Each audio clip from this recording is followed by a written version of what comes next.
many people have joined the session so far? 155. 155. 155. And at 10 minutes past, we're closing? Yes, in the next 3 minutes. The next 3 minutes we're closing. Okay. Good afternoon, everybody. Thank you so much for joining. It gives us really a lot of pleasure, a whole heap of lot of pleasure to serve our country. And for me, especially anybody who got Snapshot Teachers College, if you know the pan, just show a hand. All right. I'm kidding. And for all the teachers in Jamaica, I am so happy whenever I hear the word teacher and it relates to Jamaica or Jamaicans. It just warms my heart. I have a soft spot for teachers. I think that I don't like to say underpaid. I think that they've given more than anybody else in any job through this world. And especially in Jamaica, because when I meet some people, I know that they're giving their hearts and their whole mind to their jobs.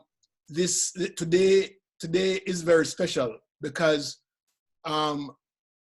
we have over 540 persons signed up for this one class. And I think it's because of Artavia. I'm sure that's because of Artavia. But we have 540 persons signed up for this. And we had to open up the channels more because we want everybody to get a chance to be on this call. So we open up the channel to be able to accommodate up to 1,000 persons.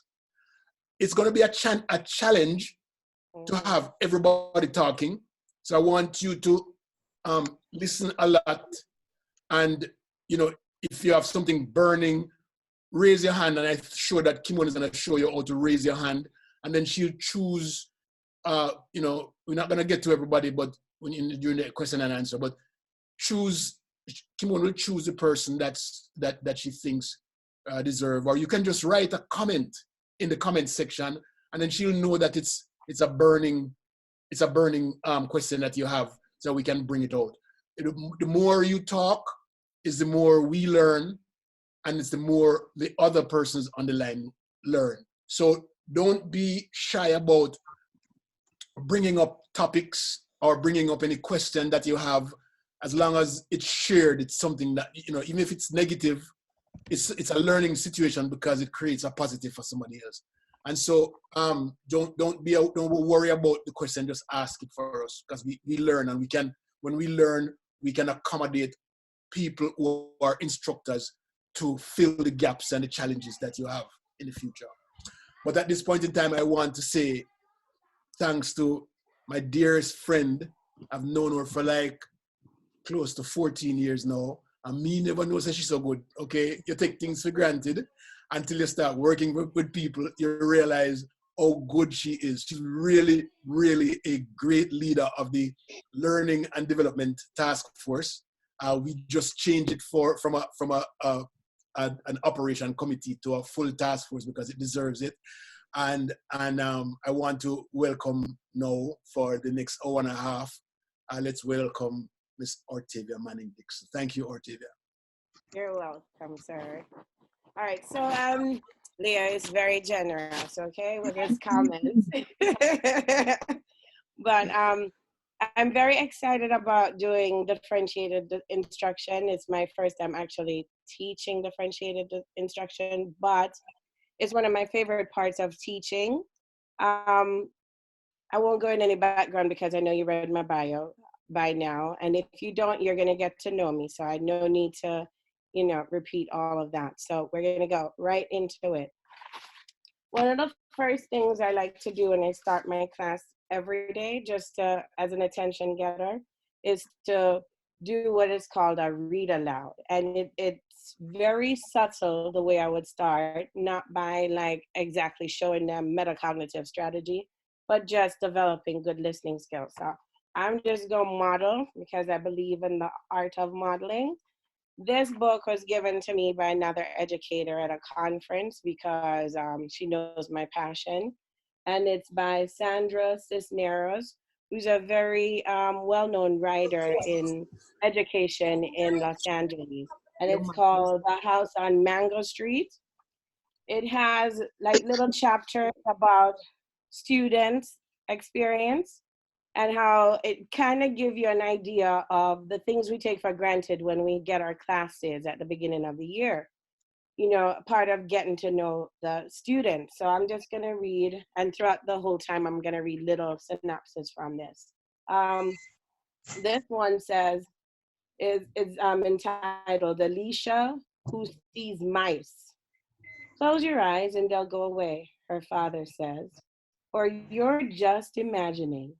Anyway, a woman's place is sleeping so she can wake up early with the tortilla star, the one that appears early just in time to rise and catch the hind legs, hide behind the sink, beneath the four-clawed tub, on the swollen floorboards, nobody fixed in the corner of your eyes. Alicia, whose mama died, is sorry there is no one older to rise and make the lunchbox tortillas. Alicia, who inherited her mother's rolling pin and sleepiness, is young and smart and studies for the first time at the university. 2 trains and a bus because she doesn't want to spend her whole life in a factory or behind a rolling pin. Is a good girl, my friend. She studies all night and sees the mice, the ones her father says do not exist, is afraid of nothing except four-legged fur and fathers. Now, that's the story of a child that might come to your class and might require differentiated instructions, not because of academics, because this says she studies a lot, but possibly because she has social emotional issues relating to her father and the four-legged mice. So with that said, I'm going to start, but we're going to set the stage, a few reminders. And the first one is turn on your mute. If you took it off, turn it on. Keep it on during the presentation and wait for us to basically call on you to share, just so that we can keep the flow going and get through the slides that we need to. Someone marking up my slides too. Keep your camera on for the duration of the course. Make sure your real name is on the camera. If it's not yet, please do so. Text if you don't know how, and someone on this chat will help you to do it. This is how we give you the certificates, so please do that. This session is recorded and it's made accessible to educators in Jamaica, so be mindful that your comments are public.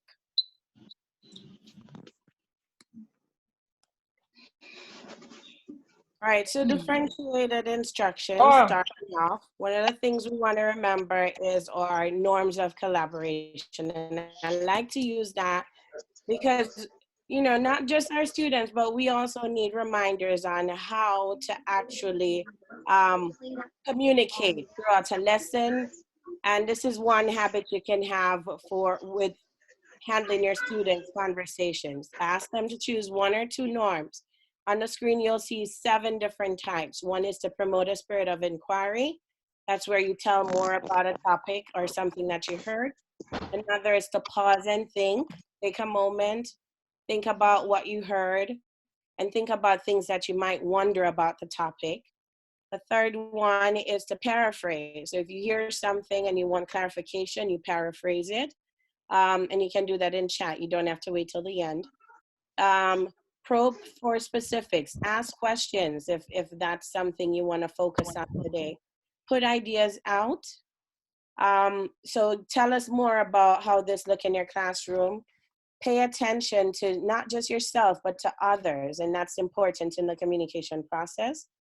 And the last one is to presume positive intentions, which, being the presenter today, I'm going to be choosing number 5 and 7. I'm going to put ideas out there, and I'm going to presume positive intentions that everything you learn here, you're going to take back to the classroom.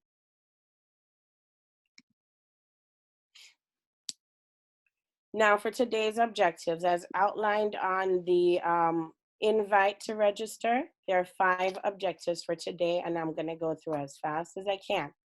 Now, the first one is just to understand what is differentiation and how does it increase learning outcome. The second one is to think about the impact and to understand how differentiation impacts your own classroom management skills. Learning highly effective differentiation strategies that you can use tomorrow in your classroom, and to design a golden ticket lesson plan, which is a lesson plan that includes differentiation, conversation discourse, removes the teacher as the center of knowledge and make her the more knowledgeable author. And also we want to review assessment strategies that we can implement in the classroom throughout the process of this.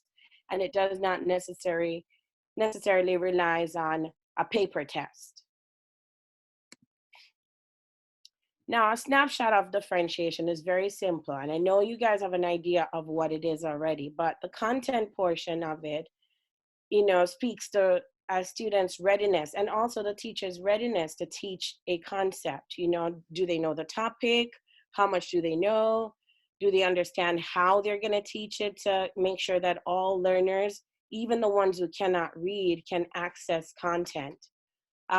Thinking about the multiple intelligence, not just thinking about the smart students, but also the students who are visual learners, auditory learners, kinesthetic, tactile learners, and so on. Varied supplemental materials. Now, all the time, I have people in my grade level who stick to the same textbook the whole year through. And I have news for you, that does not work for every learner. What's good for you is not good for me necessarily, depending on my learning style. So having supplemental materials ready and available to amplify your lessons. The thinking processes, students' interests, small group instructions, tiered lessons, and of course the outcome at the end, which is the product of why we teach, is the learning profiles that we get to see, and how do we go back and adjust so that those kids have access to the same opportunities as our high achieving students. Interest in groups and complex instructions, not just targeting the smart students, but actually sitting down and thinking about how does my instruction play out that all learners have an equitable opportunity to learn. And notice I did not say equal. So what technically is differentiation? In layman's term, it is a teacher's response to learner's need. I was going to come on with this fancy, explanation of what is differentiation. And then I decided, you know what, that really does not work, because what we need to see is the down to earth format, which is basically you responding to your students' needs. And so to go along with that, it is not a new concept. You learn it in college. You continue to learn it through professional development. The problem is actually connecting theory with the act of teaching the lesson. And so we're going to go through those steps. So the balance creates this issue for the actual execution of a lesson. We learn it, but what does it look like? And we learn as soon as we step in the classroom the first day, oh my God, this is so not easy. My lesson plan is all laid out with all these fancy tricks, and then I get here and 3 students respond to it. So how do I reach the students who are not responding? In order to differentiate, teachers must actually understand the thirds of their class. And I say thirds because before you can think of your classroom as fourths, you need to think of it as thirds. So the first third is your higher order thinking students. These are your gifted and talented students, otherwise known as your GATE students. You also have your high achieving and highly motivated students. Those are in your top third of your class. Those, believe it or not, does not need you to learn. They will learn a concept if you just put a sentence strip on the board and say, figure this out. They're going to. Then you have your second third, which is basically a set of students who are gonna benchmark with moderate support from you. Technically, they can figure out most things on their own. But the troubled third, which is the one that you're supposed to be teaching mostly to, is the bottom third, the students who are not good readers, the students who are missing key foundational skills, and the students who actually needs substantial support. And by substantial, I mean just reading a sentence, in figuring out vocabulary, in figuring out context, in figuring out concepts, the whole shebang. So basically the goal of differentiation then is to maximize your students' growth and individual success.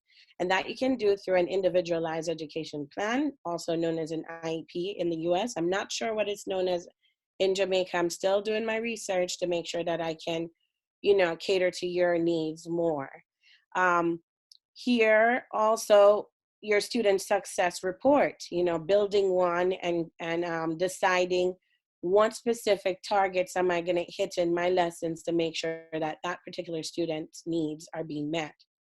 Ultimately, we want to be able to close the achievement gaps, because we know that for every grade level that a student misses the foundational skills, the wider the gap becomes for that kid, the more likely that child is going to drop out of school, and the more likely that this child is going to believe in a self-fulfilling prophecy that I'm a failure, which is not true.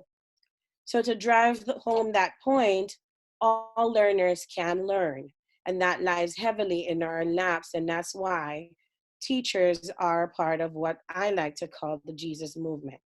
So our job is to make sure that we leave no child behind.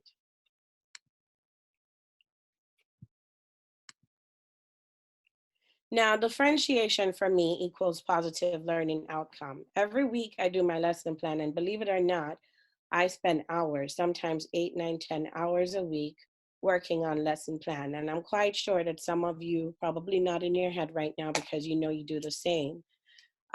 Reason is you always start with the end in mind, because you're thinking about stuff that are not necessarily being stated, but it exists. One of the most fundamental concepts out there is the Matthew effect. And it's a social phenomenon that speaks to the rich get richer, the poor gets poorer, and it does relate heavily in education. Students we know that already have their foundational skills, they have exposure, they have traveled, their parents have money, they have financial security, they have emotional security, their bank is rich. So those students will grow, they'll continue to grow, they'll learn easily, they'll develop confidence, and those are your successful learners. But contrary to them, you have your set of students who learn concept of failure. They live with judgment from an early stage and in their lives, and they're more likely to lack confidence, and they can accept failure. Those look like your unmotivated students. They're actually fulfilling that self-fulfilling prophecy, that cyclical socio-psychological phenomenon that students and teachers have, where they predict every day, and they expect negative learning outcome from their students. It's that concept as I think it, I am therefore it, and it portrays throughout the work of the students throughout the history of their education. So we need to start thinking equity versus equality. And by that I mean, it is not one size that fits all. It is creating equitable opportunities in order to create access to curriculum, meeting the students where they are, and providing scaffolds as necessary. And I keep using that word scaffolds, and I'm going to go a little bit in depth on what is a scaffold and why it's necessary. Now, differentiation is actually meeting individual students' need. I'm going to keep saying the vocabulary word. That would be our academic vocabulary for today. And this is something I do in my own class. Once I teach a vocabulary word, I find context to use it in throughout the day in meaningful ways, so students will be able to apply it in their everyday conversation, because that becomes your tier 3 vocabulary. Now, if you look at the third picture, and I don't know if you can see my cursor, I think you can, you will see the teacher in the middle in the gray pants and the gray shirt. And on one side, more to my left, I see a little girl in a red dress, and she's standing there, and she can actually reach the bar.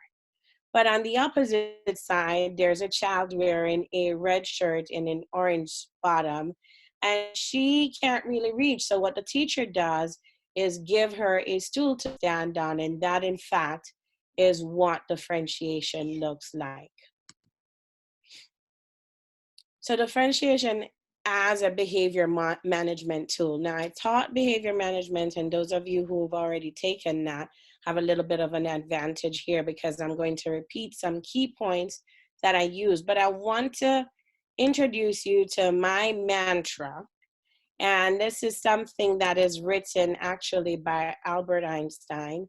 And it says, everyone is a genius. But if you judge a fish on its ability to climb a tree, it will live its whole life believing it's stupid. Why? A fish can never climb a tree. And we know that. So, with that said, differentiation as a behavior management tool to prevent those students who are not good learners, who knows that, who's been judged all their life, to prevent them from acting out in your class, you need differentiation, because most of those behaviors are geared around getting attention to take the real attention off them. They don't want to be called stupid, so they find something that they're good at, misbehaving, right? So this differentiation process allows students to take ownership and accountability of their own learning, and we'll talk more about this. It allows students to learn to self-assess themselves and others. It also allows them to learn to differentiate between acceptable and unacceptable behavior, because learning in the class also equals how we apply ourselves and how we behave after we're finished learning. Teachers becomes the facilitator, and I'm going to say facilitator because the last time I said that word, I basically did not get a good feedback from a Jamaica teacher, and I kept thinking, I got to make her a believer. Now, when I first went into the classroom, I inherited a teacher's class, so my desk was in the front of the class. Now, my idea was to take that desk out of the class. Never got to it, though, because I was busy dealing with behavior the whole year. So basically, I left that desk there. A teacher's desk, I don't believe, should be in front of the class. Now, we're going to agree to disagree on this. Here's why. If you're in front of the classroom, the students look to you always for direction and less application on their end. So in my classroom, I don't have a teacher's desk. I have a standing board that I push on wheels around the room, and the kids know, they sit in a U shape. They know at any time you're gonna be in the front of the class, because that class is mobile. So you're gonna be in the front at some point, you're gonna be to the side at some point, you're gonna be on the left at some point, far away from the teacher, and the kids in the back are going to get that opportunity to sit in the front without never leaving their seat. So I strategically fix my class that way, so that I become the facilitator of learning, and I'm not the main person and the most knowledgeable person in there. At some point, I will be the most knowledgeable before the concept is taught, but after it's taught, I am no longer the most knowledgeable person there. The reason I'm doing this is because I want my learners to know that you're in charge. I'm not in charge of you. I'm in charge of teaching you. And when I'm done teaching you, the expectation is that you're going to follow through and change, because learning means changing. And again, they're not the fish, because they can't climb a tree. They live in water. They live in a classroom. They can't do what I do because I have a life of different circumstances. So bottom line, the implication here for saying all of that about differentiation goes back to Vygotsky's sociocultural theory of cognitive development, which is a learning social process. It's a social learning process. If you look to the right of your screen over here, you're going to see a chart which basically shows level of challenge on one side and level of competence on the bottom. Now, in the middle, you see what's called the zone of proximal development. And on the bottom left, where the two vertices meet, right there, you'll see low and low. So basically what this means is if the child's level of competence, meaning their capability to understand a concept or to carry through instruction is low, then the level of challenge that you give them should be low because you're meeting them at their level. If it's somewhere in the middle, then you know that child requires moderate assistance, and therefore the level of challenge that you give them is a little bit above low, but still in the middle. It's still not too high for their ability. Now, if they're very high, which are your gifted and talented students, you need to rise the level of challenge high enough where this child can start their metacognitive process and lessens the time that they have to fool around in your classroom. If you give a low child high level of challenge, he's going to give up if he's the type of child that's going to give up because his level of anxiety is now very high. So I don't want to do that, miss, is what you're going to hear. I can't do that, miss. I can't. I don't know how to do that. So he checks out immediately because he knows his tolerance. Anxiety is in full effect and learning will not happen. That's just psychology right there. It's just not going to. No matter how you shout at him, you push him around the room, you give him a consequence, you call the parent, he's not going to learn because his anxiety level is too high. Now, if that child is given the appropriate level and you're in the zone of proximal development where you become that bridge for that child between his competence level and the challenge that is given, meaning you're now giving them scaffolds, and that kid will learn to believe that when I need help, I can ask for it, and therefore I'm going to be capable of completing the task, and therefore I learn that I can persevere through hard or challenging um, assignments. So in Vygotsky's learning theory, the social process, he believes that there are two levels. The first is the interactions with others, and the second is the application through mental internalization and social behaviors. And basically what this speaks to is the need for discussion discourse between students and not the teacher consistently talking to the students the entire time. That is boring. I always walk, if I go into someone's room and they talk the whole time, I'm going to check out after 10, 12 minutes, which you guys are getting to that point where you're going to check out on me if I don't make you talk or respond to your questions. It's the same for the kids, and even worse because your ADHD kid, you lost him after 5 minutes. He's not hearing a thing you said unless you make him get up and do something interactive. Your kids who learn through kinesthetic, meaning touching, actually doing hands-on stuff, experimental kind of thing, he'll check out as well too. He does not want to hear your voice the whole time. That is absolutely boring. Now, scaffolding, and we're getting to the slides where you're gonna have to talk, so I hope that you've been paying attention to this. I know this is heavy. Now, scaffolding is a highly effective strategy that helps students to learn by working with a more knowledgeable other. That could be the teacher, and that could be a fellow student as well. Now, scaffolding for me, it creates a classroom environment that is open, inviting, student-centered, and it is safe. Low affective filter equals to you knowing exactly what your student can do rather than seeing the results on a test and then be like, okay, well, why didn't he answer this? He must have not studied. No, he didn't follow your instructions from the beginning. That is what's happening. Now for two, scaffolding must be culturally relevant. So you can't go into a classroom and if a kid doesn't understand, let's say you're teaching the concept, some very vague scientific concept or history. Those are the ones that students have less ability to connect with and more so even today's student. If that student feels as if, oh, I don't understand what's going on. I never experienced that. I never had a tortilla before.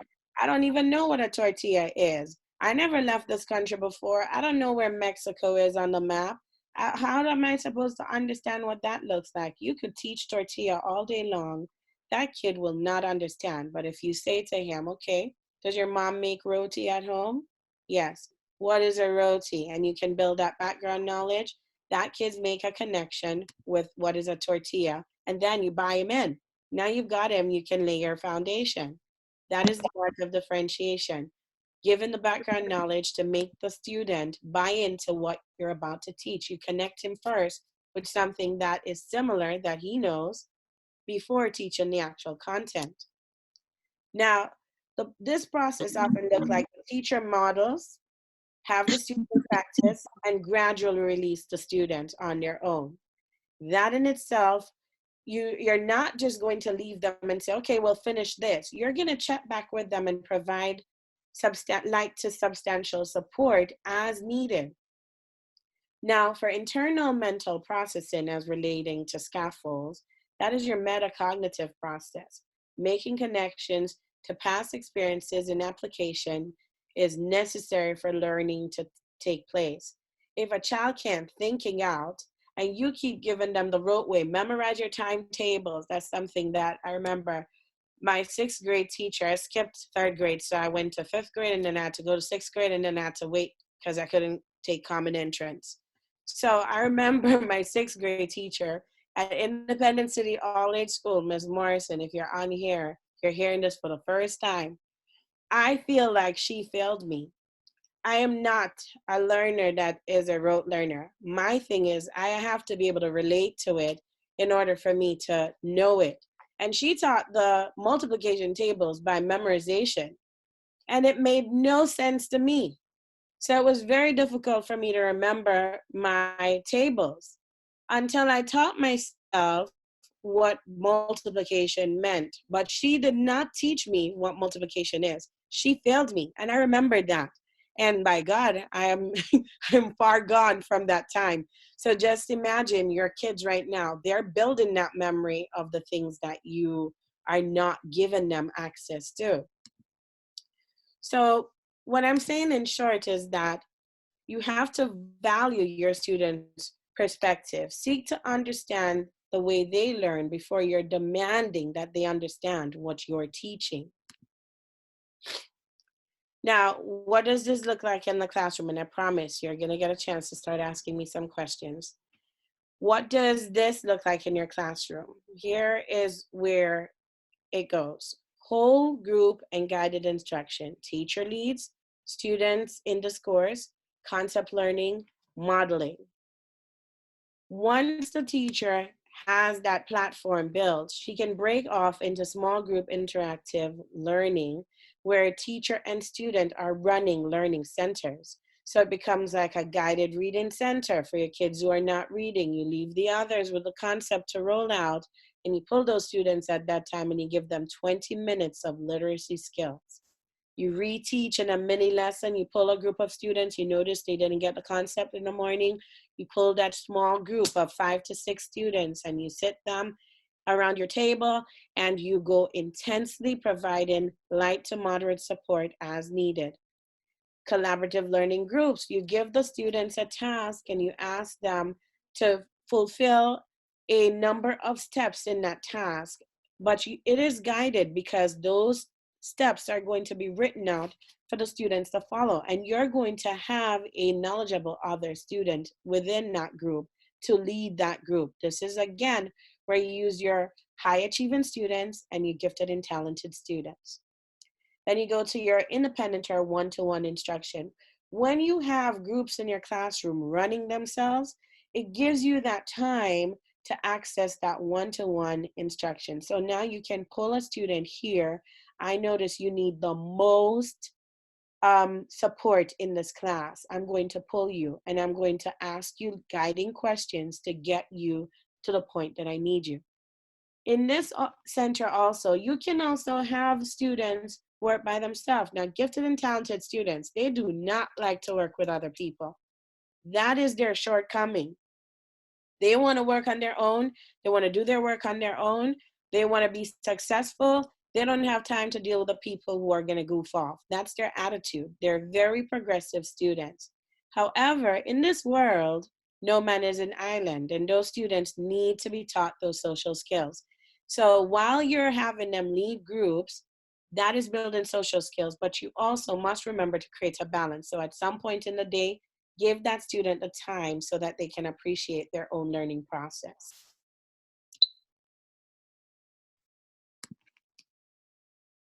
So now it's your turn, actually. Here, you're going to assess yourself, your current classroom. Which statement best describes you? Are you a novice? I'm just starting to learn this and I don't understand it yet. I'm a practitioner. I can do this on my own without any help. Or are you the apprentice? I can do this if I get help or if I look at an example. So I might be a visual learner here or an auditory depending on the task or kinesthetic. Or am I the expert? Can I do this on my own? And can I explain how I did it? Because that's the metacognitive process and that's the thing that causes this information to stick.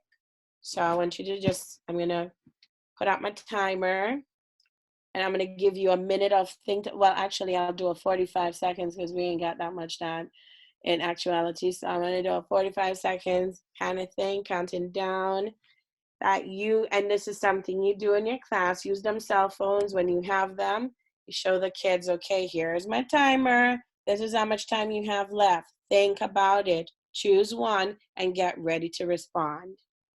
That's an art of actual differentiation as well. I'm gonna look at some chats while you're thinking.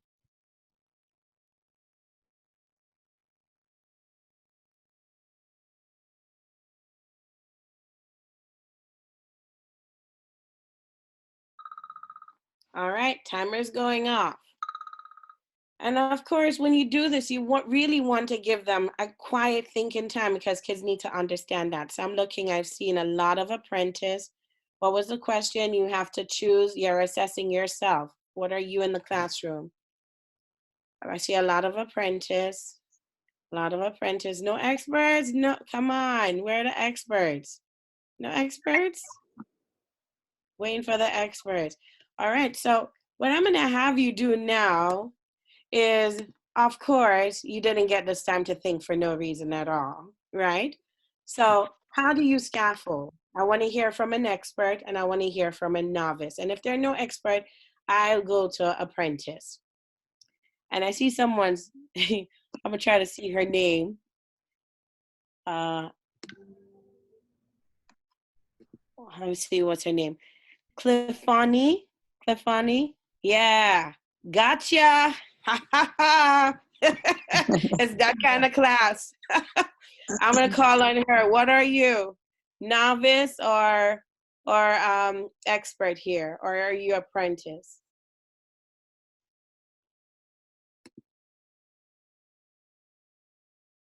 Unmute yourself. We want to hear from you. Yeah. Come on.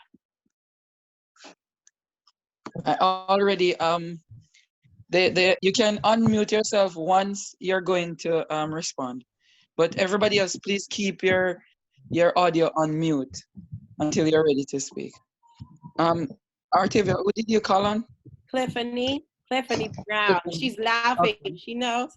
I'm not giving up. I'm that teacher that will wait 1 hour for you. Okay, I think I'm more of a practitioner. I can do it by myself, but I think it's an in between. I think Okay. I can learn from the examples, or if I get examples, but I can also basically do it on my own. If I study it on my own. How do you scaffold in your classroom? How do you provide scaffolds for your students?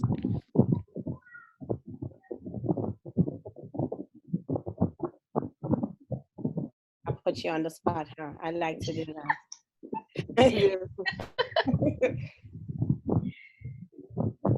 I usually like to let them work in groups, and what I do is like I have a few gifted students. I put them in each group to help other students, and they actually learn from their classmates better most times than how they learn from me. So I kind of I put that in practice. Yeah. All right. Thank you, Stephanie. You're welcome. And let's see, who is this? Judith Richards. I'd like to hear from you. Judith Richards. Unmute yourself, Judith.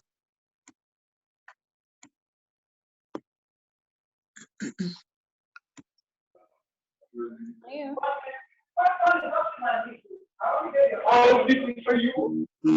Can you hear me, Judith?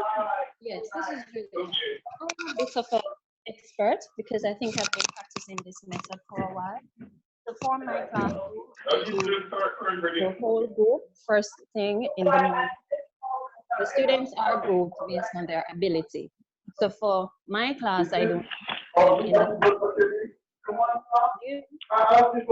No, we can't hear you. Are you hearing me?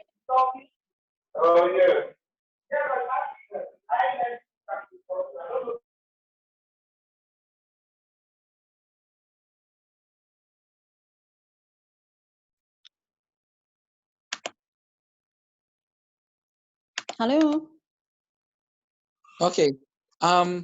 Julian. Judith? This is Yes, you can go ahead now, please. all right. Were you hearing me before?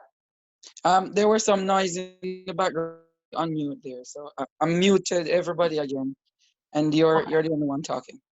All right. For me, I'm a bit of an expert because in my classroom, I do differentiating instruction very often. What I do different is that I group them based on the ability. So all the gifted students will be in one group and the slow students in one. So the gifted students, they will be assigned a task where they will be able to manage on themselves. The middle students, now I'll check in on them, while the slower set of students, I definitely sit with them and reteach and get them to a particular point. So that's what I do. Okay. Nice. One thing you gotta promise me, that you don't use the word slower. Okay. Say your third, your top third, your middle third, or your benchmark, and then your intensive or strategic student. Okay, That I'm so word has a negative. No, you're okay. We all have to learn a different way of speaking, you know, about our Okay. kids, because we have to remember that they're internalizing everything that comes out of our mouth. It's like that Okay. fish, you know? Thank you. You're All right. welcome. All right, very good. Thank you, guys. All right, so let's continue. Get somebody else. I think Melissa wrote something. Melissa Gray, if she could unmute herself and share. She shared something in the chat for on scaffolding. Okay, go ahead, Melissa. And unmute yourself and share, please.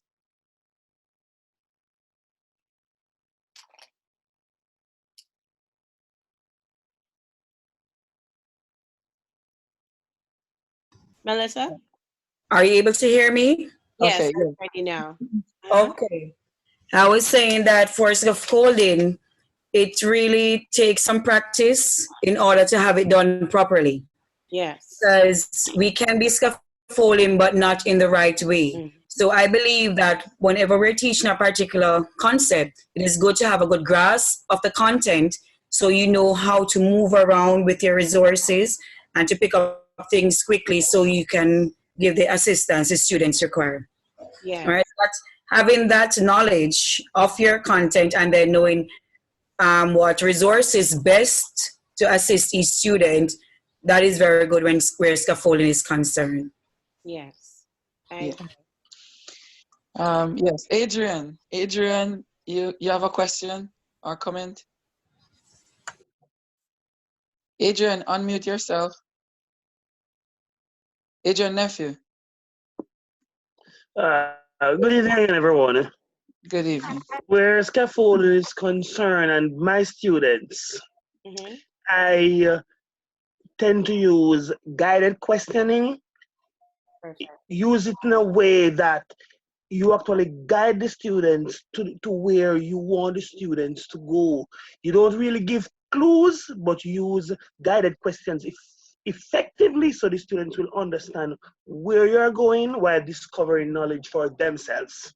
Not you feeding them, but they discovering the knowledge through effective questioning.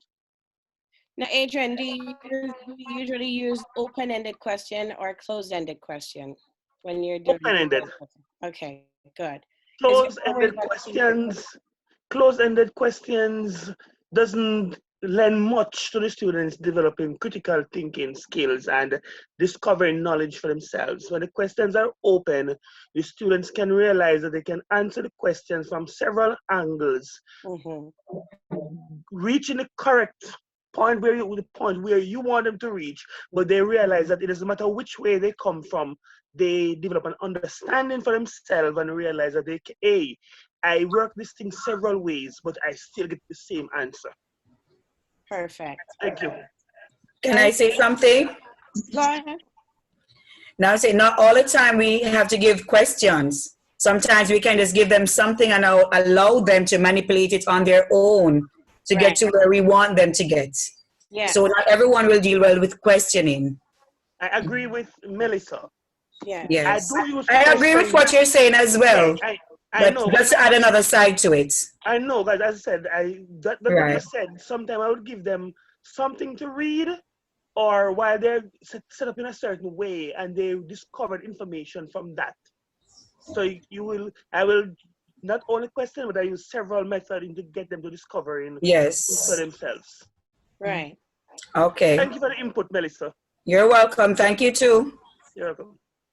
I like where this is going because it's going to lead me into the next section. And I'm hopefully not going to go more than 10 or so minutes before. I'm going to try to get through these as fast as possible. I try to make the slides as simple as possible so that it's easy to follow, and then we can just apply our own thinking to them.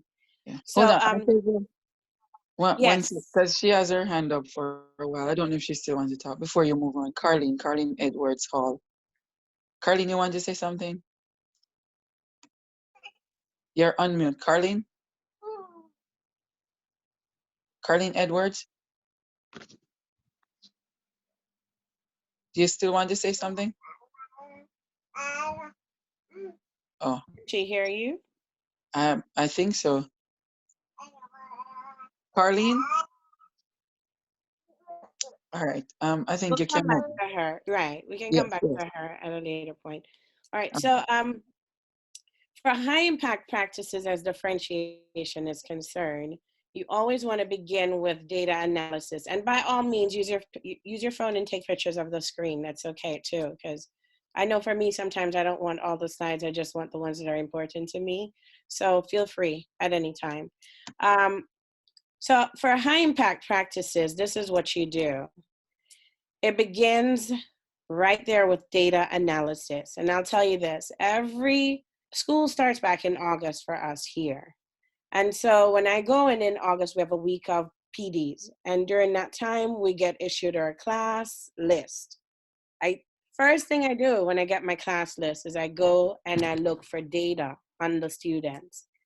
I go through, I see what were their scores like in previous years, how their development been from kindergarten. I teach 4th grade. So I go through from kinder to 4th, what have their progress been? And then I immediately make an intensive group. Now there are 4 groups that I think of when I get my class list. One is going to be my challenge group. Remember I told you about the 3rd? You need to consider the 3rd before you go to your 4ths. Now I'm going to tell you how you get your 4ths. There are 4 groups you consider. The top group is going to be your challenge group. Now your challenge group is your gifted and talented, highly motivated students who are always scoring above, even if it's slightly above benchmark. You take that group and you say, okay, this is going to be my challenge group. This is the group I'm going to give the most challenging work to. The second group is your benchmark, the students who are making grade level grades or just slightly below the grade level mark. Because those is probably just one concept that's tripping them up, or might be it's a thinking process, like not paying attention to what questions are asking them to do before answering. that possibly is their problem, why they're sitting right under there. So you just push them into benchmark. Then it's your strategic group, the kids who are all over the place. Now, I don't know how many of you have taken the ACEs class, but most of your ACEs students are going to be in this group. And if you don't know what I'm talking about, it's the kids with those adverse childhood experiences, domestic violence victims, students who've been abandoned by parents, students who are being abused by parents or whoever is taking care of them, students who have had some kind of trauma. They're gonna be in your strategic group.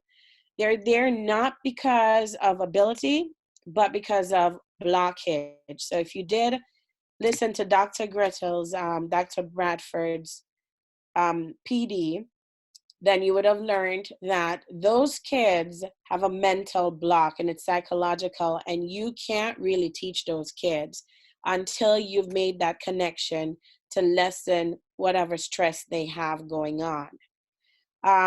Those kids, you're going to have to pull and you're going to do a lot of emotional work with.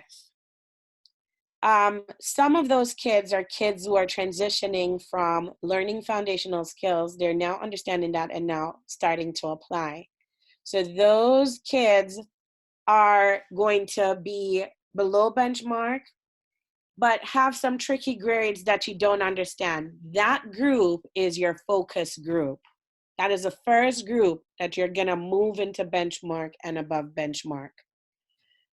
The last group is your intensive group. Your intensive group are those kids who are missing a lot of foundational skills. They're the kids who have a lot of absences from school.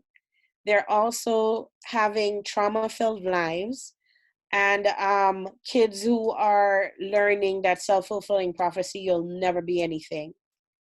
You're gonna have to reteach them how to believe in themselves, to build confidence before you can even start, getting into academics. So those two groups are your tricky group, but move your strategic first. I like to put colors to things, and at my school we use blue for challenge.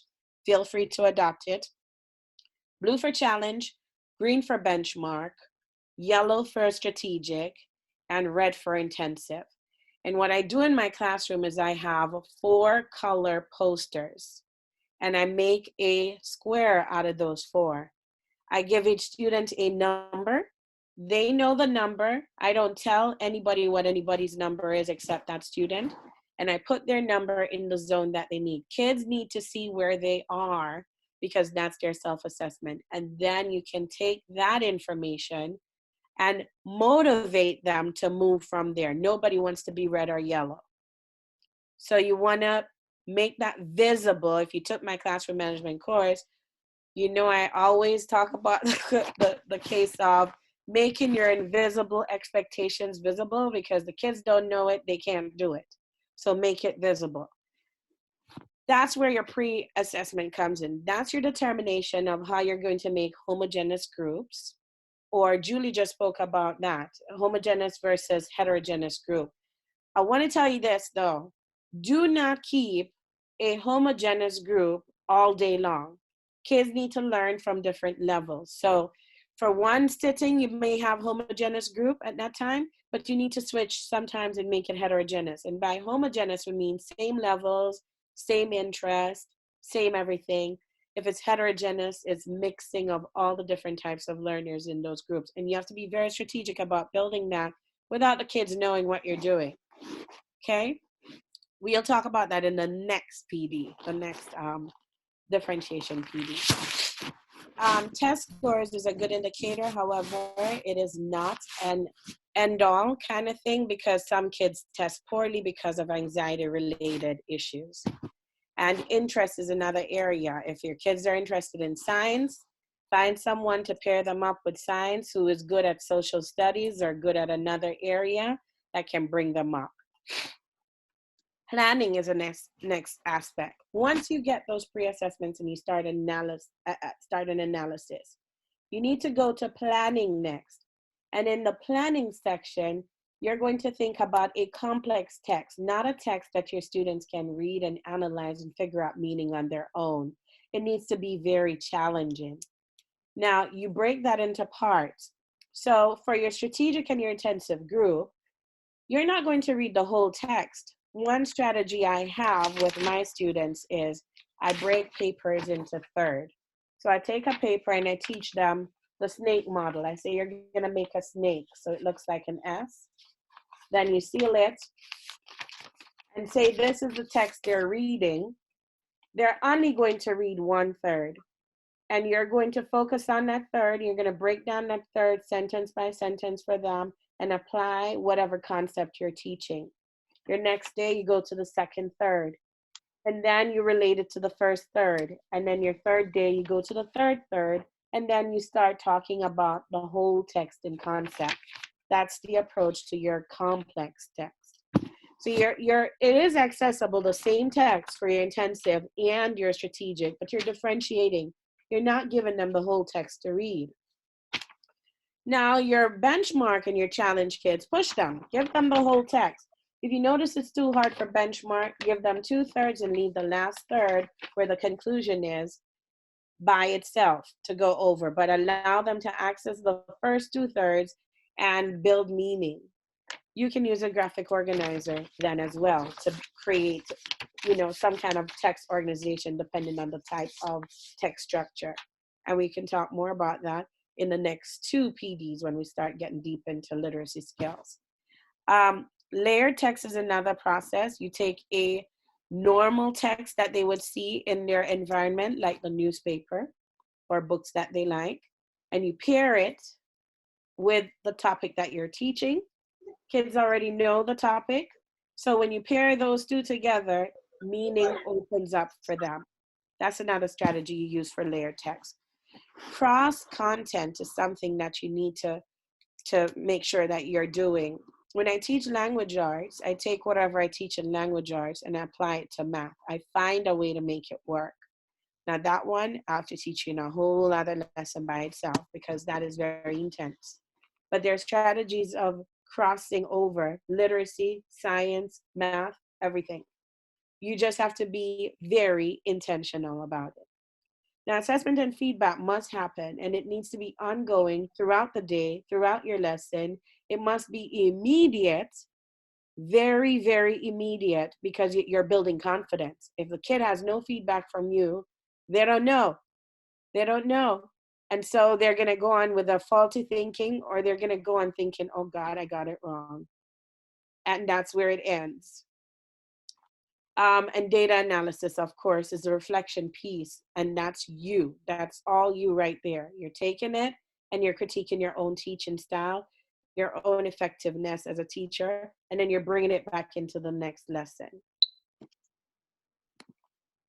Now, next section moves from not just what we talk about, but planning, execution, and reflection. So planning is considering the pre-assessment, everything I just go over. Planning the scaffolds and support. And now you're talking about your full lesson plan in order. Then you're going to, how will I assess the learning? What strategy, testing strategy I'm going to use? And I'm talking about not the formal, but the informal as well, because you need informal right throughout your lessons. The execution portion of your lesson needs to go with model, practice, assess. So you need to include realia, manipulatives, visual aids, experiments, total body response. Get the kids up, have them moving, play some music, let them dance to the music to the next section, let them talk to each other. And of course, create a rationale for why you're doing it. Just don't do it aimlessly. Have a reason why you're doing the strategies you're doing that day. Make it relatable to building on a kid's knowledge or a set of students' knowledge. And then the reflection piece again, that is you. How many students understood the lesson? Do I need to reteach it the next day? Do I need to separate a mini lesson, grab a group of 6 or 7 students and reteach it to them? Will I get my strategic kids to move if I do that? Or do I need to just teach a lesson all over again because of my 33 students, only 5 got what I was saying? That is a reteach in itself if only 5 got it. Or can I just pull a turbo group? Okay, a group that consistently is low and make meaning for that group. Now, why high impact strategies? That's because it's the biggest challenge for most teachers. And of course, in order to meet the diverse needs and styles of students, we need to use high impact strategies and not just things we get off what I call teachers pay teachers. And you guys probably know it because it's become so popular. And it's a money making thing. So don't go on there and buy it. You got ideas in your own head. Or what's that one that all the teachers go on now? Pinterest. Right. Yeah, that does not give you any kind of real hardcore structure. Do not use that nonsense. Get your own charts and put your own ideas on there. That is just touching the iceberg. It is not getting into the nitty gritty of things. So don't use that. Now, this is for you. Remember I told you got breakout sessions? Yes, this is it. There are 10 questions here. I'm going to give you about 2 minutes to answer those. And this is your self-assessment. Be honest with yourself. Remember, this is a learning process. I don't care if you're great and greater than God, which none of us are. There is something more to learn. So assess yourself really, really hard. Let me see some chats in the meantime.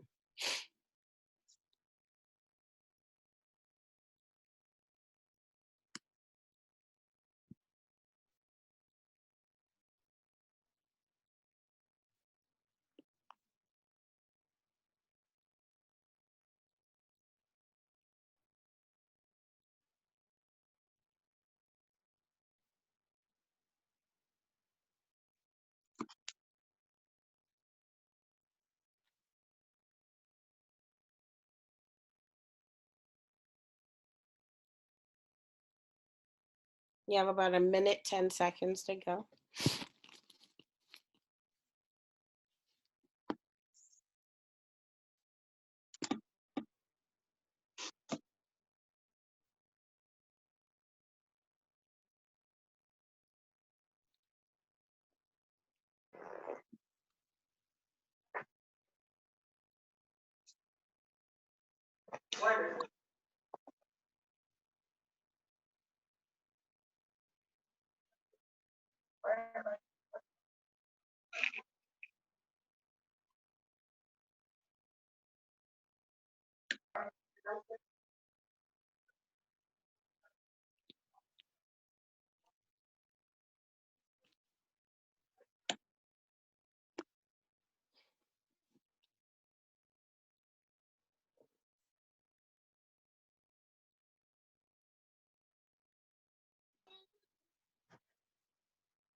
All right, so that's your time. How many of you basically found yourself in the sometimes zone for most of the questions? Can just raise your hand or say me, me, me, me, me on the thing. You can unmute yourself. And it's quite a lot. Me. Yeah. Yeah. I see a lot of me. Yes. So that in itself tells you, in retrospect, you have room to grow in terms of lesson planning, execution of lesson, and paying attention to yourself and your students, which is good because you need a starting point to become a better teacher, right? So the implications of this is right here. I've basically read these books before, and I took some of my favorite quotes from them. Teach content that is worth learning in ways that help students to appreciate its value. Instructional variety isn't just a spice of learning, it is critical to meet students' need. Student engagement can vary because of learning formats. More familiar, predictable formats can increase task engagement in the beginning, but it does not continue throughout your lesson. And you're gonna see that when I put up the lesson plan. Within a class, grouping helps students to learn. Different grouping arrangements have greater impact. on different types of learners. And of course, successful peer tutoring varies. And make sure that both in some ways that you're measuring how much of you is within those peer tutoring as well. Take yourself out and let the kids argue about stuff. Don't just get in there and start trying to, because we get tempted, we get nosy, we go over them and we're like, okay, well, she said this and you didn't answer, we like to intervene. Yeah, let them fight it out. It's good. Sometimes my coworker, she shared with me a video with her students. Basically, it's audio, and they're arguing back and forth about a topic, and it was so funny. Both of us couldn't stop laughing hearing them talk about this topic, but that's the kind of banter we need in the classroom. So we're going in a very effective zone of this training, lesson planning. You have to begin with the end in mind. What do you want the students to be able to do by the end of the lesson? Organize your strategies, your lesson format, your objective in a way that is most conducive to your student learning. Not just your classroom, not just what you think, don't hurry and cheat the students. Put it down. So let's talk about formats of differentiated instructions. And I've left the rational part empty because when you get the slide, I want you to promise me that you're going to make a copy of this particular slide and you're going to use it as a part of your planning. This is very, very effective. I use this to move students all the time, and it works, I promise you. Once you start building that rationale in for everything you do, ooh, I'm telling you, you're gonna be amazed at yourself of how good of a teacher you actually are, because now you get to see the things that work and what doesn't work. So the formats here are whole group, involves your whole class, all students, and the delivery is information or new concepts that the kids have not been exposed to. Second one is teacher-led, but it's a small group setting. 2 to 5 groups, you break your class into 2 to 5 groups. That one is going to be specialized. So this is going to be your homogeneous grouping. It's going to be based on students' interests, their reading levels, their social and academic needs. And then for this, the whole purpose is to address needs, remediation, practice, or enrichment. And then your collaborative groups, you need 3 to 5 groups in your classroom. This is another type of grouping that you're going to use, which is your heterogeneous grouping. It's going to be random selection. You can do, I like to do numbers. So because I'm going to have 5 groups, I'm going to start giving the kids numbers. So 1, 2, 3, 4, 5, and I ask them, put your hand up when you hear your number, and then move to the corner for your number. That's number 1, and I have a poster over there that says 1, and a poster over there that says 2, and then another that says 3. They know if you're 1, you go to that 1 poster, 2 over there. And then we go to our tables with the instructions already laid out for what you're gonna do. In that meantime, I grab a group and I listen to them talk. And at that moment, I'm facilitator, so I'm asking my open-ended guided questions, right, Adrian? Yes, that's when I'm doing that because I'm leading the kids to where I need them to go. I have a particular goal in mind, and that's the one that they're gonna accomplish that day. My next type of group is the student pairs and peer tutoring. This is where you have 1 high, 1 low, 1 high, 1 medium. Do not pair the kids together who are having the same social issues. Remember I said it needs to be intentional. That's not gonna work. That's distraction in its own, and kids aren't going to work together well. Also provide them with a rubric, a rating rubric. How well did my partner work with me? And that needs to be turned in. Because if it didn't work well and you didn't make amends before the end, then a consequence needs to be given. And not a punishment, a consequence. So if you didn't finish your work then you and your partner are going to sit with me and I'm going to show you exactly what my expectations of you were. So I'm teaching them how to socialize and how to collaborate. This group is solely reciprocal learning. Your knowledge is not being imparted at that time, but students are answering and asking each other's question. And this can work in whole group situation too. You taught the concept, you throw out a focus question and you say, hands up, pair up, That means they go around the room, they snap high five with someone. That's my partner. I'm partner A. You're partner B. Who's going to start? Partner A. Okay.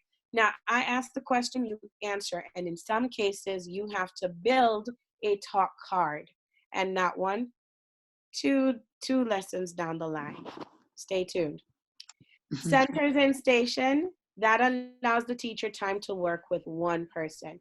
You give the others differentiated instruction at their own center, and the teacher takes and rotates with different groups. That point, you are teaching. That one is a very focused group. You are teaching. It is strategic, it's to enrich, it's to extend, it's to practice, it's to apply. All of the above. All right. So the next one is students like to be teachers. And I don't know about you, but I love me some Nancy back in the days. I did love me some Nancy. So I give you a moment to read that one. I'm just gonna stand up and stretch. And you can do the same. Legs cramping.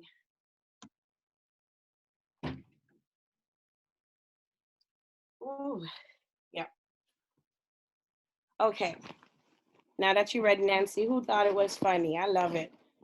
She couldn't wait for him to get wrong. One wrong. She's like, yay, he finally got one wrong. All right, let me go back to this slide. Sorry. This one is an important one. So highly effective lessons. Starting off with your plan. Still looking at this. What does it look like? This is it. You're using a variety. I just showed you all the different types.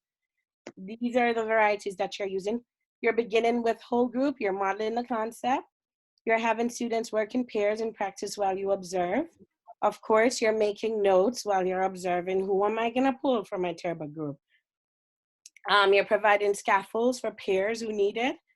You're pulling a small group of students who need substantial support and reteach.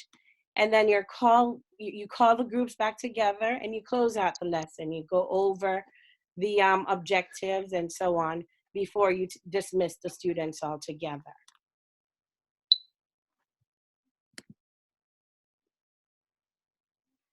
Now you decide your differentiation mode. And here is a model that I use when I'm lesson planning. And I usually mark this up, so I make copies of this all day long because I kind of decide how my lesson is going.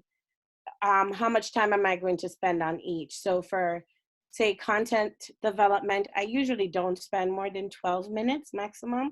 Then I move into discussion. When I give a content, I have the kids talk about what they just learned and ask each other questions, because then linear learning is happening right there. So you get to hear kids share what they learned, how they saw the concept, and sometimes they're teaching it better than you are.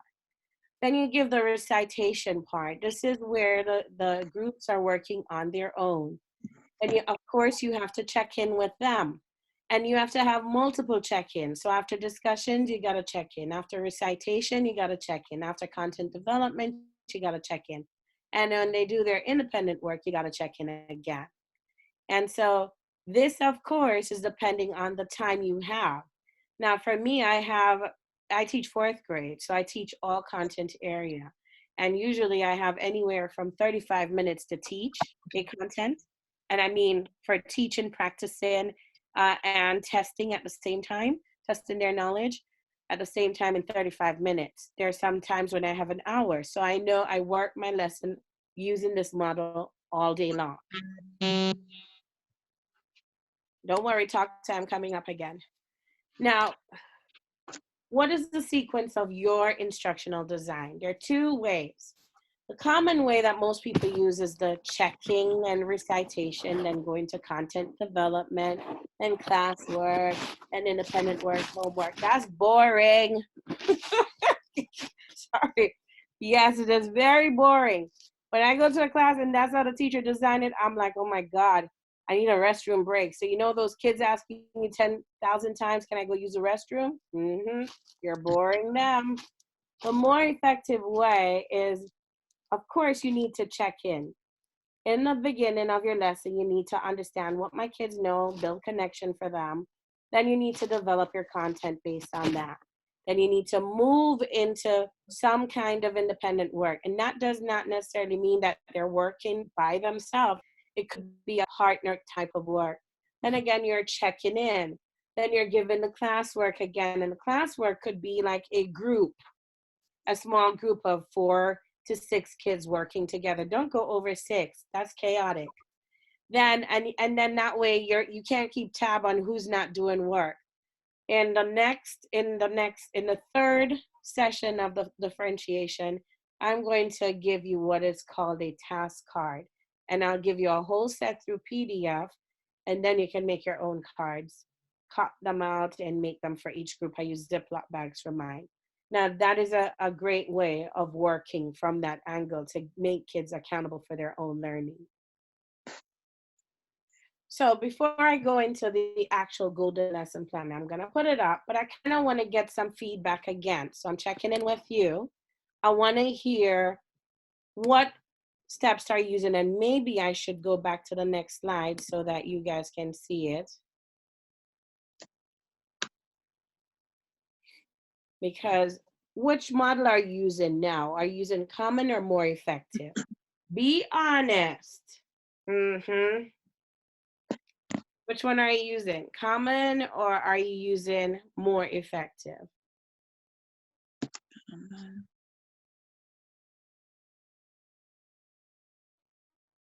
Okay, so I see somebody wrote number of kids. Okay, I'll tell you this.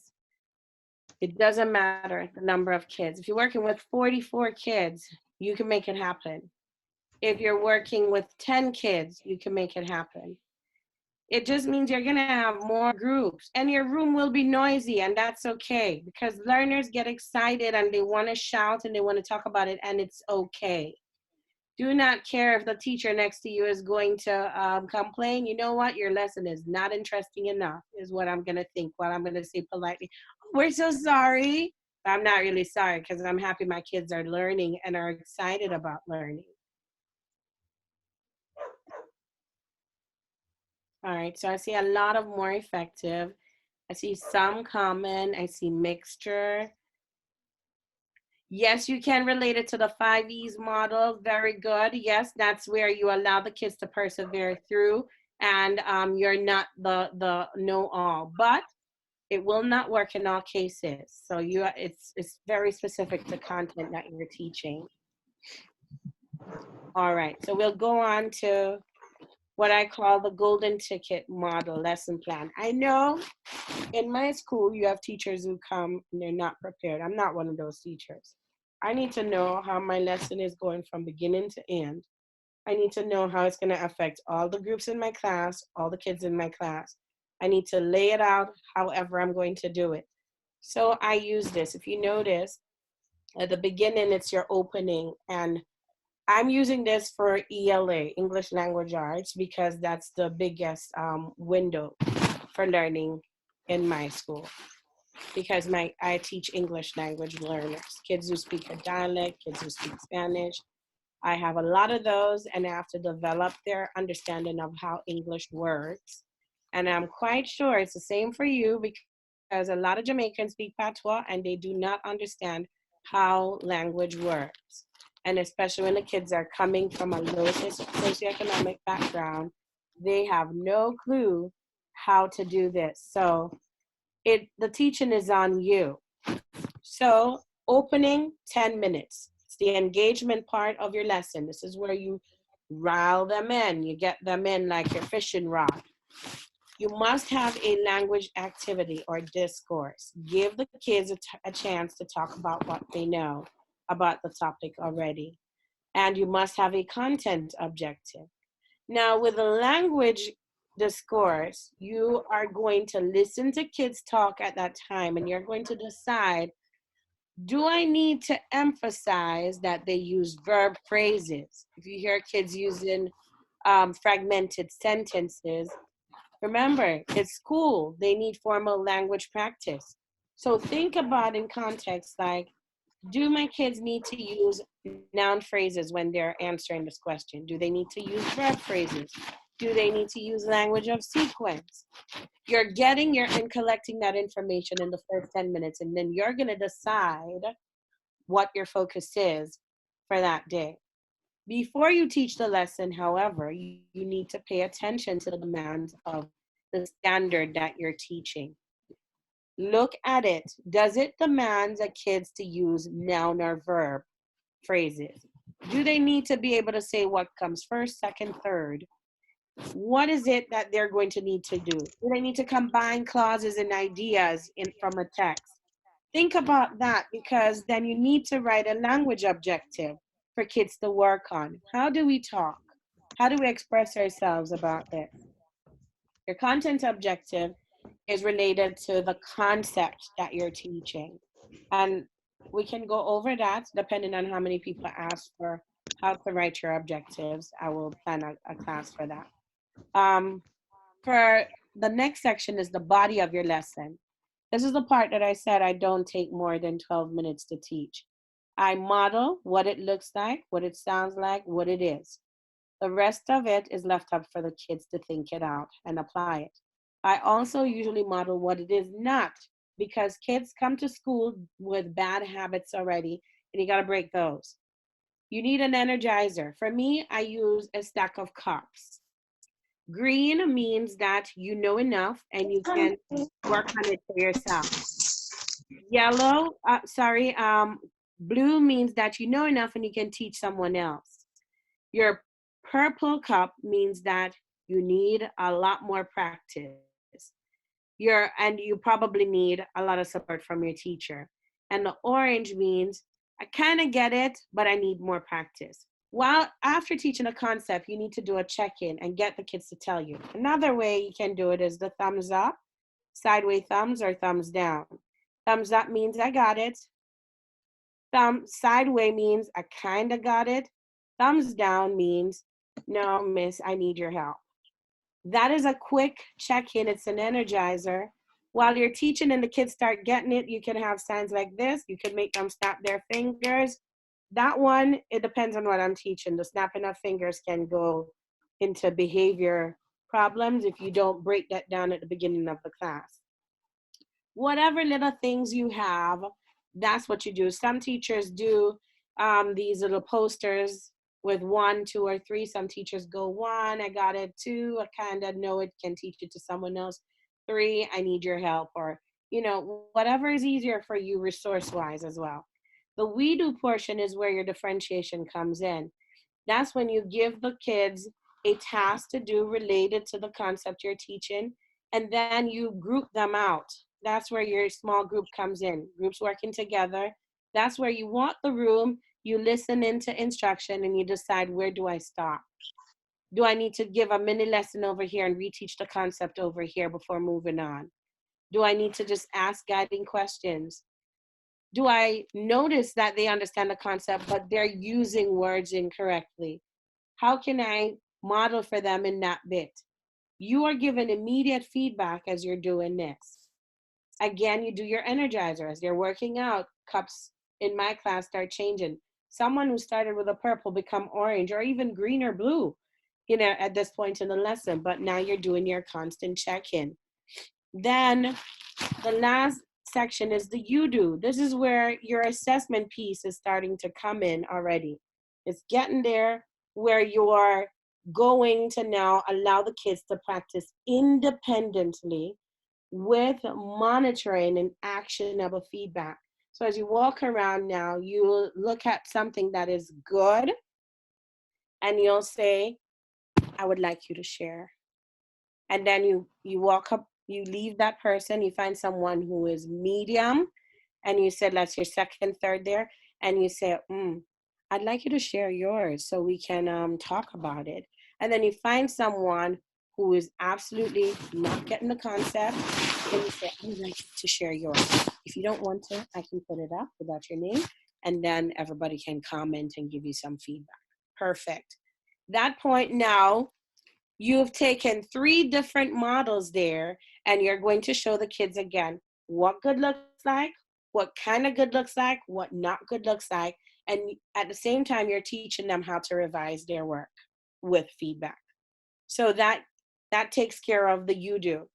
Now, when you're closing out your lesson, you kind of want some kind of assessment, formative assessment. Some people do a question on a paper and have kids answer it. Some people do Kahoots. I love Kahoots. My room get loud and crazy when I do Kahoots. For the people with the kids with the cell phone who's always on them, yeah, give them a Kahoot. They're gonna really, really learn. They're gonna pay attention. You tell them at the beginning of the lesson, we're gonna play Kahoots at the end. You get on there, you put up your questions on there. The kids start going. They want to see that they had the most score because it's like video game. It gets them to that point. Or you can do Plickers. That's where you have a device like your cell phone and you give them cards with these barcodes on there, and each person has their own number, and they turn the card according to the side that answers the question. You can use that for multiple choice. Another game that drives my class crazy is when I do 4 corners. I put up a multiple choice question, I project it on the board. I say, if your answer is A, that's your corner. B, that's your corner. C, that's your corner. D, that's your corner. And everybody is moving to their corner. Some kids are looking for the gate kids and say, oh, she's in A. My answer must be wrong. But you allow them to switch their corners. And in the end, you say to them, oh, I noticed that there are 2 persons in C, but everybody else is over here in A. So would someone in C explain why they chose C? And then A gets to hear them, and you get a banter, and you don't say it's right. You allow them to self-correct. And I kid you not, I have not had to tell them the right answer because they argue it out, and then they move to the right corner. And you're good. You've just taught that concept in so many ways. Your lesson is like bomb.com at this point. Your kids love your class. They don't want to sleep when they come to your class. They don't think you're boring. They really, really are excited about learning in your class. That's your buy-in. Your final piece is your reflection. Again, this is about you and your teaching. You take your assessment results. You look at which kid improved, which kid didn't show improve, which kid mastered the concept, which kid kind of mastered, which kid didn't master, and you decide tomorrow, how am I going to do this? You know, at what point am I going to pull these kids that didn't and give them a mini lesson, a reteach opportunity? Most of my class didn't get it. Do I need to reteach the next day? So that is building understanding there. You are in full effect in golden ticket. You've thought, you were purposeful, you were intentional. The kids are learning. You're moving quadrants. Kids from intensive are moving to strategic moving to benchmark moving to challenge, and you feel successful. And at the end of the day, you're not worried, oh my God, I have 10 kids that always perform low. No, that will not happen if you're doing this kind of learning in your classroom. So let's talk. Of course, we gotta have the talk piece because this is your learning opportunity, right? Oops, sorry, did I mean that? No, not the end. No, I just spoiled the surprise. Okay, let's talk about it, sorry. How will you use this in your classroom? Let's start with question 1. I hope you're good listeners and don't answer question 2 or 3. Question 1, who would like to answer? What elements will you immediately implement? Okay, so you can, let me see, next stage, Adrian, you have your hand up.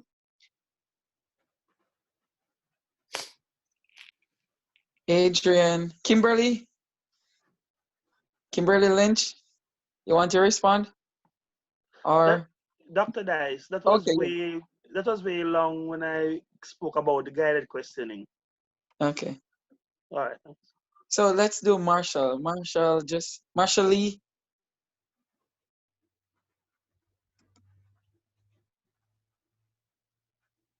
Marshall Lee.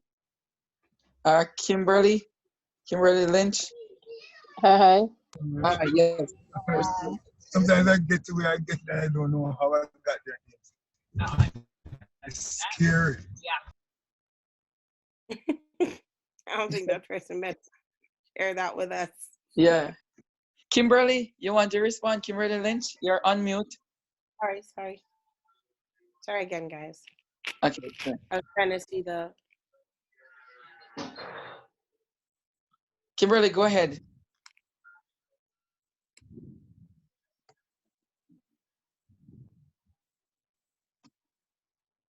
And let me see in the chat if. I'm answering the person who said, how will you use it in an all-boys school? The same way you use it in an all-girls school. Remember, learning is not necessarily related to the person's, whether they're a male or female. It works the same with both sex. It's just, you got to read your students because it is your classroom culture. And you have to figure out, what do they like? What are their interests? And you got to bring it home according to that. So that's why it's intentional, because you have to consider, who am I teaching? So it's the same process. You're just tweaking it according to your audience. It's like if you go to a stand-up comedy and it's at a church, are you going to use curse words? No. But if you go to a bar and ask the crowd that's there, well, maybe, if you like to curse, that's how it comes around. Okay. So we have Ruth.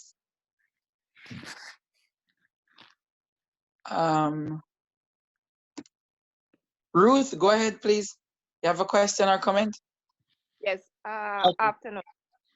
Mm-hmm. It was, well, the comment was really the earlier segment where they were she was talking about scaffolding.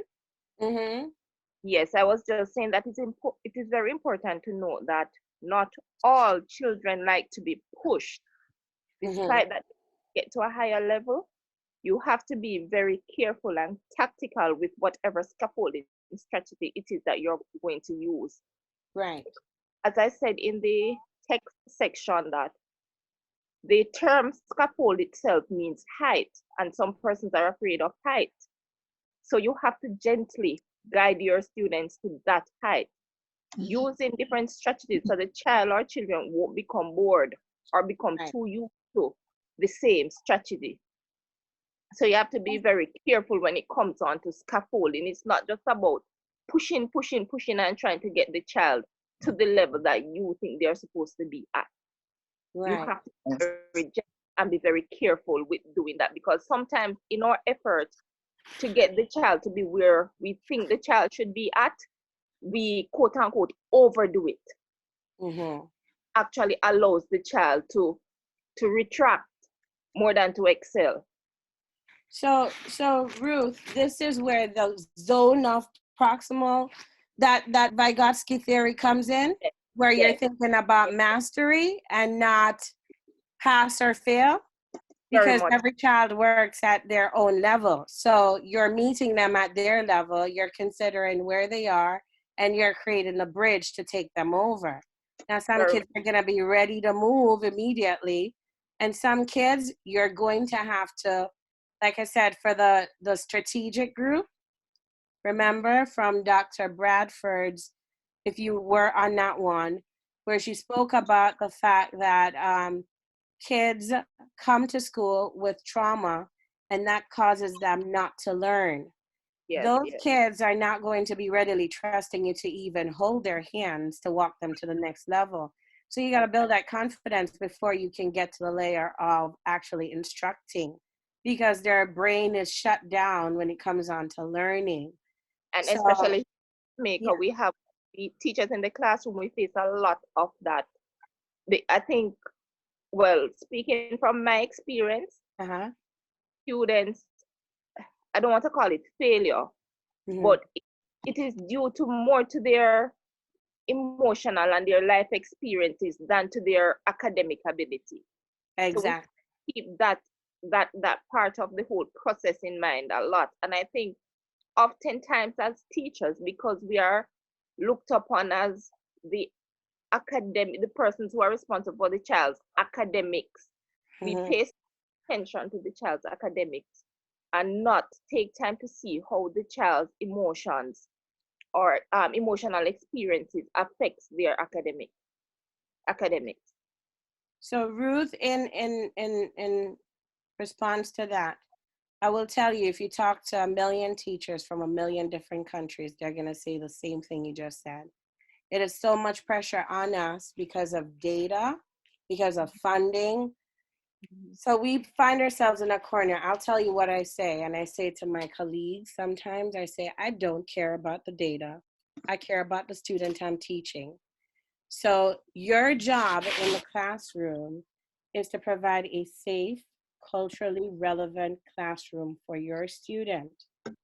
Do not think about what your principal is going to praise you because of the number of passes from your class. What you should be more concerned about is how many kids you're moving from level to level, how many kids are improving. And a small improvement from a child who's in intensive being able to answer questions is worth more to me than the kid who went from benchmark to challenge. I have kids who are newcomers to this country. They don't speak in class. They don't understand what is going on. End of the day, what makes me feel good, I have 2 right now. And they're making me very proud because finally they're beginning to participate. To me, that shows mastery of some level of skill. You know, it doesn't matter how small. So like you said, we have to be patient, understand the social aspect of learning, and understand that each kid is at their own level. So that's why differentiation becomes this huge deal, Yes, because it's important to understand it. there is one experience that had me thinking more about the emotional. I was one of those teachers who was like, it once the academic is good, that's it. But one evening I was leaving class and one of my students, she came and she hugged me and she said, bye, miss. And I just rubbed her head and said, bye, darling. And she turned on and she started laughing and she was like, miss, you know, you're the first person to ever rub my head. And she would have no idea how much that means to me and how much that tells me about the situation that she's in. And when I look at simple things like those, that is how I realize that the emotional matters a lot. It is. It is the biggest factor in learning. I mean, right now I have all kind of behaviors in my class, and I get known for getting behaviors because by the end of the year, I'm gonna have a solid connection with these kids. And when 5th grade gets them, they're gonna come and tell me, oh my God, I got your kid. They're so different this year. Because, you know, everybody knows the behaviors. So when you see them, you start thinking, oh, I'm gonna have that one next year. You know, but I don't really mind getting them because I know I'm gonna move them anyhow. And when I'm done with them, I call them mini Mannings. They're gonna be a mini Manning. And they like that. It's connection, you know, it's very important to the learning process. Thank you. Yes. There is Daniel Bando. Daniel? Can you hear me? Yeah, I'm sorry. Can you hear me? Okay, good. Yeah, I can hear you. Can you hear me? Yes. Yeah, go ahead. Okay. So I like the fact that Ortavia made mention of the fact that it's okay if your classroom is loud when it comes to learning. Because there are times when the VP or the principal come around and find out what is happening. It's too loud in here, and he'll see your students moving to different groups and they're doing their little activities, and you know, for them that's like, no, they should be seated, and it's the whole chalk and talk, going back to that procedure. So I like the fact that Ortavia mentioned that it's fine if your classroom is loud, right? I like the fact that what elements that I liked and I want to implement, I think the 4 corners and the thumbs up, down, and in between it's a good way, especially the thumbs up, down, and in between. It's a good way for me to actually gauge whether my students are understanding what I'm saying, right? So it's great when you can foster that in your classroom where children are not afraid to say, Miss, I don't understand. So they're not afraid to be the only ones with their thumbs down, right? So I think it's something that we need to foster in our classroom for children to be very honest about where they are in their learning, if they're learning, and just focus on themselves. Don't watch the fact that your hand might be the only one that's given a thumbs down. Yeah. Or you could do thumbs over heart for the kids who are really shy and don't want to put it in the air. Just tell them, lay it on your heart. I can see it. Lay it on your heart. You know? It's very creative. I love it. I love it. Good. Great. Happy to hear that. I want to hear about question 2. Somebody got to answer. What difficulties do you foresee using these strategies in your classroom? Hold on. Marshana Daly has her hand up for a while. Marshana Daly, can you hear me? Well, we could go to the next question then. Okay, everybody want to answer, what difficulties do you see? Classroom space. Class size. Take your class on the yard. They love outdoors. Take them on the yard when you need to do activities like this. Just remember, have your portable rules and a poster size so you can remind people of what the rules are before you go outside. Not to mention the also the higher authorities in the school as well. Those are another issue, because if your classroom is too loud, or you're saying, oh, the students are too loud, and you're supposed to be, quiet and so forth. So that's warn them. And when they come in your classroom, you get them out your air. So when my principal comes in my classroom, she knows I'm gonna put her to work. I'm gonna be like, oh, Miss Herrera, grab that group over there for me. And then I ignore her the rest of the time. So she knows, you got work to do, honey. Come do some of this work with me. I live, Anastasia. I says, Adrian.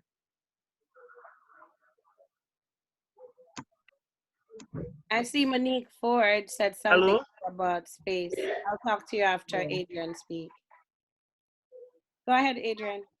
All right. Where the difficulties that you may experience is that read the presentation by Dr. Bradford, where the children have been traumatized based on where they're coming from.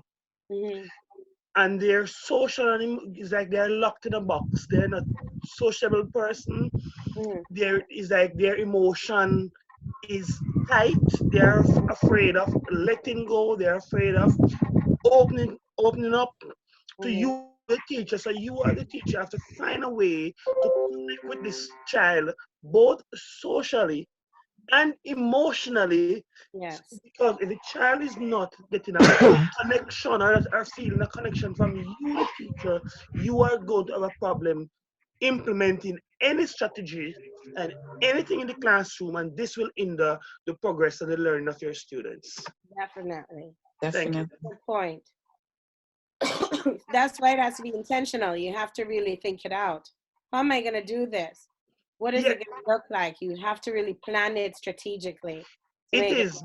Yeah. Because I've had students where I had to reach them socially and emotionally to get them to move. And I realized that they move up. I have seen students who I am able to connect with and deal with their social and emotional learning, and see they jump from a grade 1 level straight to a grade 5 level, or from a grade 3 level straight to a grade 7 level, because there's a connection. They're understanding that there's somebody who believes in them, and they're seeing it that, oh, I can do it. If that person can do it, I can do it. Once all of that gap is closed, then as a teacher, you're good to go. Learning will take place. As teachers, we should not be afraid of trying as much to connect, understanding our students. Because of laws, we may say we can't go a certain level, but as a classroom teacher, you know what is best for your student. You see the potential in your student. So you have to find the necessary means within a legal framework and in your obligation as a teacher to ensure that no child is left behind. Yes. Well Yes. said. Yes. Yes. That's why we're Jesus movement. We are won't at take two. We want not even five. We're gonna take one fish and a half a loaf, and we're gonna make it last for everybody. That's what we're tasked with, right? Yeah. trust me, it's not easy. Yeah. Let's go to Anja Barnett. Anja Barnett. Yes. You want to Hello. share? Yeah. All right. I must say, thoroughly enjoyed the presentation. Very informative. But one of the challenge that I foresee, and I think you alluded to it, Mrs. Dixon, Yes. it's I have, for example, I have students that I'm preparing for not a national so much, but a regional exam, Mm-hmm. and there is a specified time frame in which to complete the curriculum concepts that you have to go through so that they can be Right. successful on that exam. And so my concern is the approaches that you listed. I mean, they are meaningful, they are wholesome, and you're really and truly not going to get much learning without it. But at the same time, it will take a bit more time, especially for those students that are not at the very top. It's going to take Mm-hmm. more time for them to grasp the concepts and be able to apply themselves for an exam. And oftentimes, it's time that you really and truly don't have True. because you have a set time in which to complete this curriculum so that they can go and sit that exam. You want to get through to them, but you realize that, okay, I have to go at their pace. You cannot rush them. But Yes. going at their pace, you realize you're going to have a difficulty getting them ready for that exam. So how do you navigate that issue? Okay, so here's what you do. It's sad that we're doing this at this time of the year because you're thinking right now in terms of your class that you have right now.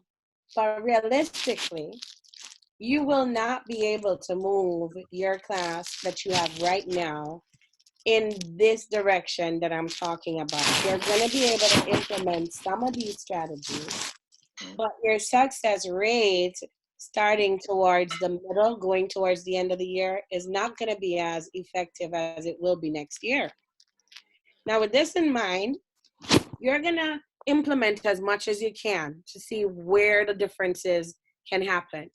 But you're going to start strong at the beginning of the year. And I'll tell you this, a couple years ago, I had the opportunity to teach film, writing, to help my kids with writing lessons.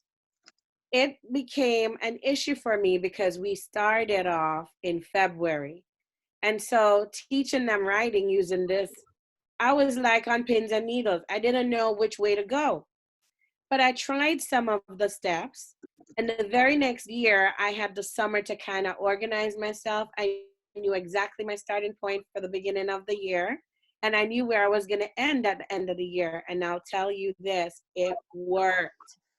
It was so good for my last year's batch in terms of my writing and being able to answer constructive questions and paying attention to details that I saw the movement of my kids immediately from the jump. So as far as you are this year, you're going to take some of this, you're going to try to implement as much. Don't be hard on yourself. But at the beginning of next year, you got a space to work in that is going to be more effective than it is this year. What I want you to do though is think, how am I going to change my teaching over the next year to accommodate this? How is my plan going to become intentional in a way that my kids see success? If that helps. All right. Arnett. Okay. I want someone to answer that last question. What elements, let me move my screen up so I can see. What elements would you like more information about, because this is going to help me on what to put in my next few lessons. Yeah. I think many of the comments I've heard that they want more about differentiated strategies. So like concrete strategies, I think you could put in a presentation in the near future, because quite a few comments talk about going with the strategies that they can use now, especially in the Jamaican system. Yes. Perfect. So I want to leave you guys with this before we go. I also want to, I like this. Again, as you can tell, I'm a big Nancy fan. So, I have a few people with questions, but if they have, I don't know if they can shoot it really quickly, because we need to wrap up in a little while. Yeah. Let me see if I can get through. Shanali, Shanali, go quickly with your question or comment, please, and then Carter, and then Daly, quickly. So my issue, yes, I'm currently doing subject teaching. I have to move from grade 4 to 6, and I only get an hour with them per day to complete the task. And I don't do the core subjects, so I only see them once per week. In trying to implement the differentiated instruction is proven to be a challenge, because during the regular school term, there are several other activities that's taking place. So I'm not getting all the time I would need to work with them. So the times that I do have, mostly just preparing them for an upcoming 6-week exam or end of term or end of year exams.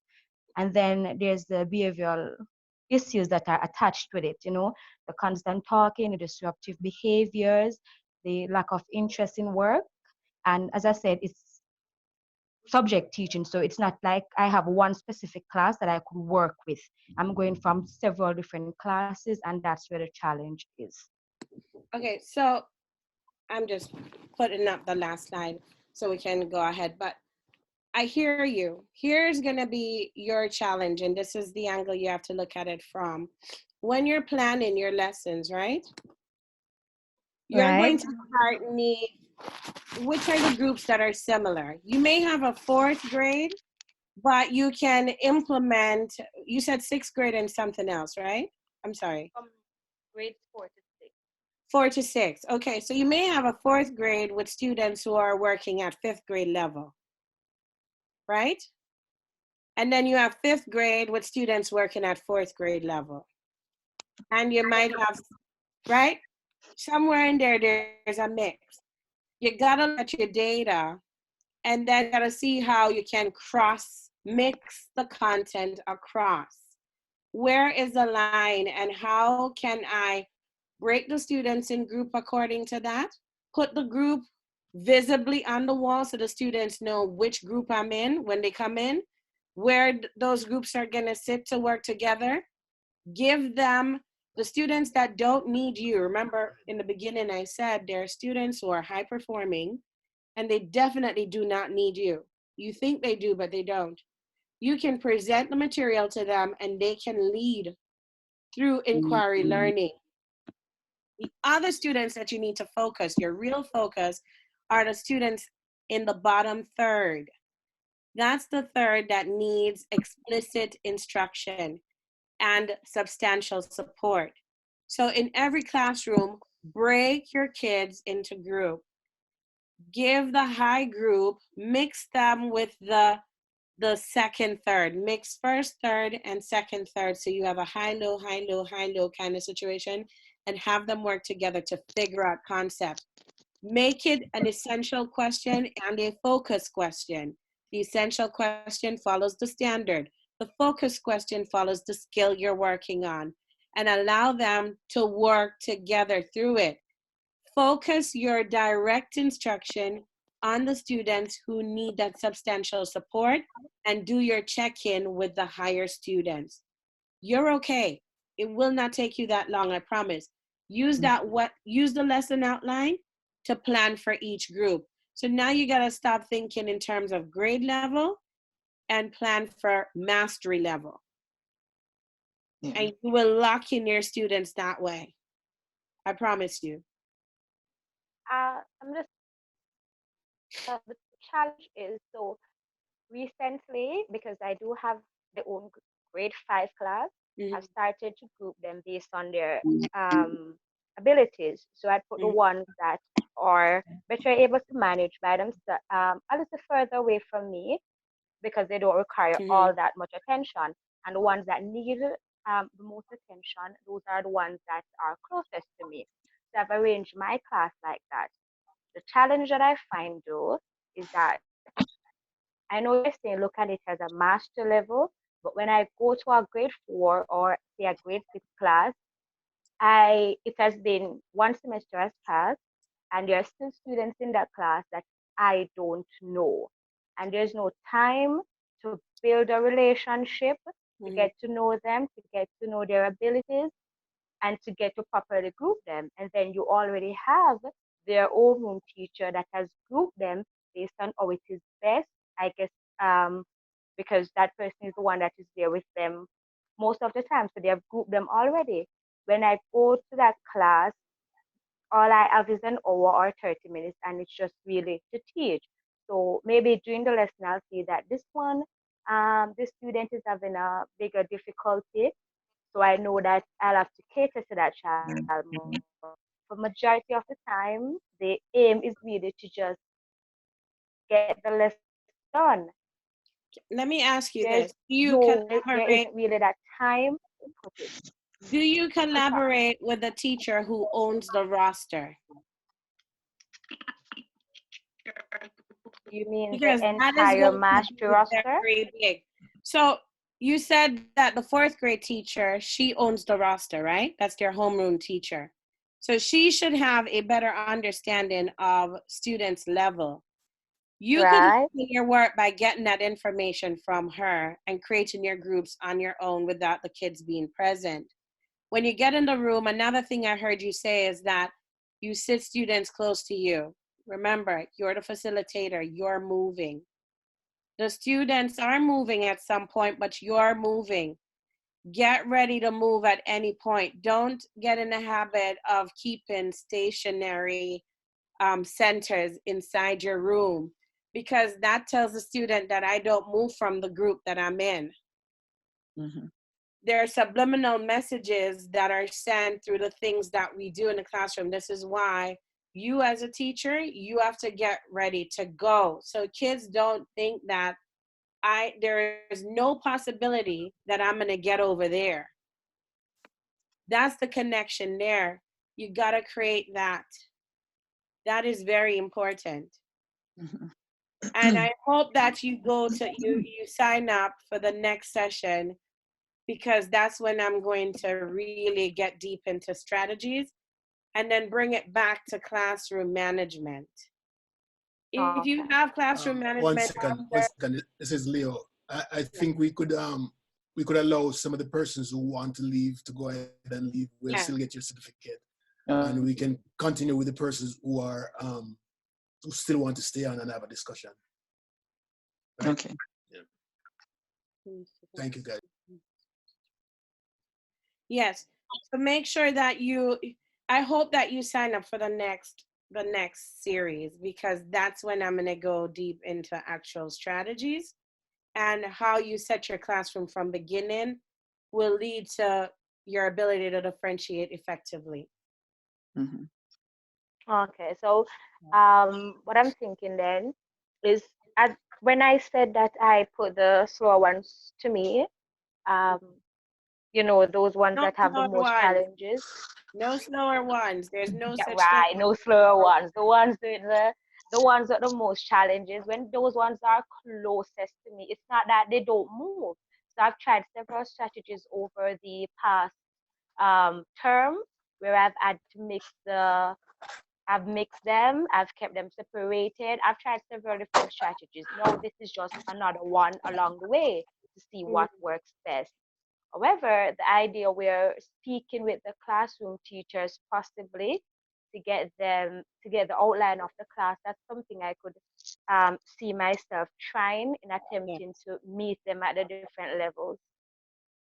It's very effective when teachers work together and discuss, especially that group, that strategic group. When you do that, it makes their job easier than you having to start from scratch. Don't leave the whole pressure on yourself. No man is an island, no teacher is an island. You got to work together. So go to that teacher and say, I need to know how you group them and why. And then get a feedback from that person, and then tell her what your concerns are, who the target kids are for you, and then ask, how can we work together to make sure that we're meeting the needs of these students? Yeah. Okay, that's a good idea. Yeah. But one other thing, you could find out the level, their learning level. Yeah. Yeah, from even different teachers too. If you're teaching science and you find out from math teachers or social studies teachers how they handle them. And you'll learn the interest of the students that way too, so you can tap into that. Yeah, that's a good one to do. Maybe an interest survey among them to find. But in my opinion, though, may I make an input? Thank you. Sure. Hello. Before you go, though, it's sometimes tricky to get information from other educators about how the students are performing in their subject, because we all know about multiple intelligences. They may have a difficulty with math, but they're good in English. So be careful when you use other teachers' information to determine your student's ability for your particular subject. Yes. Yeah, that's true. Thank you. Before I do go though, I think one of the major issues I'll face also with the implementing of the differentiated instruction is the behavior. And I know you said the next session would focus on behavior management, but currently in trying to get it off the ground and in preparation for that second webinar, the behavior is what about those students that just totally lack interest, right? You can make your lessons very interactive, very fun, but then you have students who just, they're not participative, they show no interest, there's no care.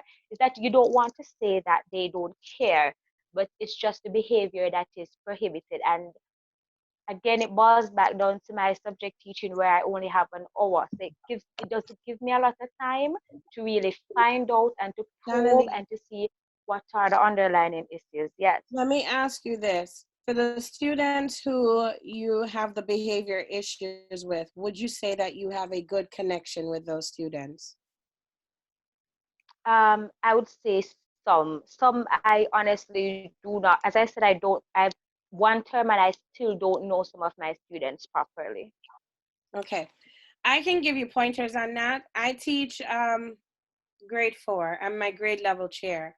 But I also teach English language development for students who are learning English language. And I also do what's called an ELP Academy, where I see, by the end of the day, I'm seeing almost 100 students in a day. I'll tell you, I know every single one name, including my 5th graders before, and I know the 3rd graders coming up. It is going to take some effort and practice, but you can do it. I promise you. But there's some tricks to it. And part of it, like Dr. Bradford said, and I had to watch her presentation before I came on here, because I needed to bring that information back in and show you how it all worked together. If you don't have a solid connection with the students, you're going to have behavior issues. You're not going to be able to facilitate learning, and it is very challenging to tap into that. And it's going to take you multiple tries to tap into it. But once you get a good read on things, and once you get a handle on things, and you start doing certain intentional things, you're gonna get better at this, I promise you. But it starts now, the fact that you're now identifying the areas that you're having problems with and thinking about how can you fix them. And the answer lies in looking at the information that sits right in front of you. What are the issues? Why are these things happening? And you got to be honest with yourself at the same time. It's going to take time. It's not magic. You're not going to just say abracadabra and it happens like that. It is really going to take a lot of time and structuring for you to get it done. Mhm. Okay. Yeah. All right. But Let's Thank tune you. into the next webinar, and we'll attack the issues as it go. Dwayne is here. Him and I work together. He has a mentorship program. You may want to reach out and tell us and let us know which school you're working at, and maybe that could be a project that we introduce the mentoring program in, if you know, for your students. So Okay. That would be get awesome. to know you more. Yeah. Yeah. Okay. So will I get an invitation to the next webinar? Yes. Oh yeah. Something that you sent out to the Yes, you will. Good evening. I'm sorry, I didn't hear the last thing. I was asking if the invitation will be sent out to our emails for the next webinar. Yes, it does. Oh, It will. okay, awesome. Yes. Thank you so much. You're welcome, Shanali. I hope we helped. You certainly did. Thank you so much. And please, I am requesting also that I am sent in information for me to join up for the next group, Okay. the next session. Thank you. Yes. All right, Miss Carter, you still there? I'm here. Good afternoon, All right. everyone. Good afternoon. Yes, good afternoon. All right. I really enjoyed the session today, and I just wanted to leave some words of encouragement for our teachers. It is a challenge, and if you're not up for the challenge, I would ask you to reinforce your teaching profession with prayer. Yeah. Making connections, I think, will also help with the challenges that we might face implementing differentiation. I listened to a colleague spoke about her bosses having problems with her noise levels. And I find that once we go to workshops or we find any resources, we usually keep it to ourselves. So you are the one in the corner with all this wealth of knowledge, and we don't share. So my thought is, if we share what we have learned, educate as we go along, you know, making connections with the parents, with your colleagues, with your bosses, you know, getting some feedback from other schools to see what are they doing, what are their best practices. Yes. Some of those challenges and difficulties will be eliminated based on this connection that you make. You spoke about the discipline problems that we may be facing, and I know we're all facing it. We are also facing classroom sizes and space challenges. But I believe that if we make the connection, get the parents involved, let them know it's a buy-in. You have to buy into this. It's not just the teacher's job. It is my job, it's your job, it's their job. So we all have our responsibility towards our education. And once we all get there, I truly believe it won't get easy, but it will get easier. Yes. Yes. I like that you said that. I didn't talk about parent involvement because there's a section of this whole differentiation part where it concerns community and parent involvement and being resourceful with that aspect. And that really is towards the end, because that is a huge component of what we do. Being able to develop connection just with not just with the student themselves, but their parents, or their caregivers. You know, that is a telltale sign on making that connection. A lot of times, the information that you think you know about a kid, it doesn't become clear until you make that connection with the parents as well. Then you get the whole picture, and it informs you on how you can move forward with the kid. You know, it's a jigsaw puzzle, but the thing is, it's not a guesswork. It's a very intentional, strategic type work that is going to take you a very long time to actually create that access and make education equitable for all students. And again, I'm not using equal because not everybody's on the same level, you know. That is something that we have to start thinking about as teachers in order to create a different narrative, because we know education is in a different realm right now. You know, we really have to start thinking differently to get there. So I'm really happy that you said that. Yes. All right, the last person is Daly, Marshana Daly. I don't know if she's still there. Marshana? Marshana? You there? Yeah, trying. Good afternoon. Good Good afternoon. Good Yeah, afternoon. you're live. Oh Lord, she's gone again. Is she? She's gonna come back up again. Yes. You're alive, Marshana. I really enjoyed the thank you. I enjoyed the program.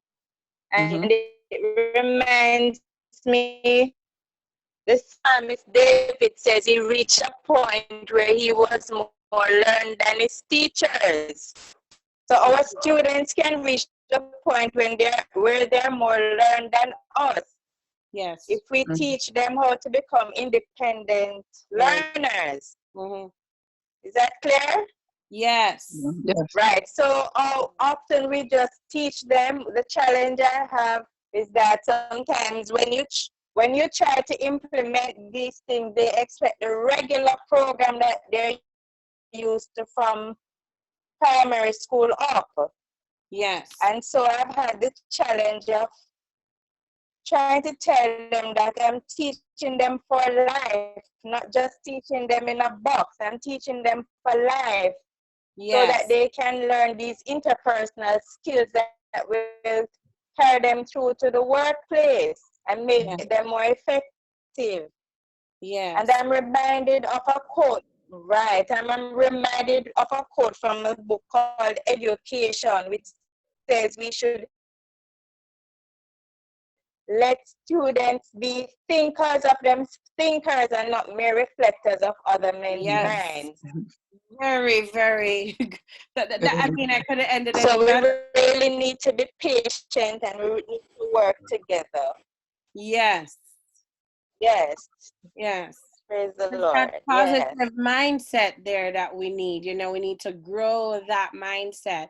And it's difficult because we have more questions than answers. But yes. You know, belief kills and it cures. So if you believe that you can make that difference, you're going to go out there and you're going to search for every resource you can, and you're going to try everything, and you're not going to give up until you get there.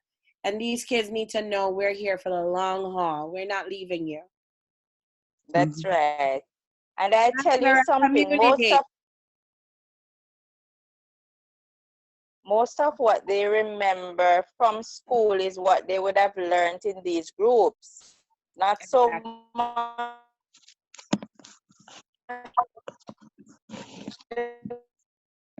content, but the social and interpersonal skills that comes with the content.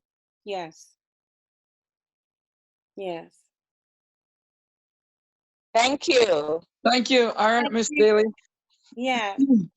All right. Thanks, everyone, for joining, and I hope that you'll join the next session. And I hope that you got everything that you need to start off the week with. And I hope I send you positive vibes for this week. Try something from what you learned today, and, you know, make a difference. Make a difference. That's what we're here for. We're a community, and we're going to keep building each other up.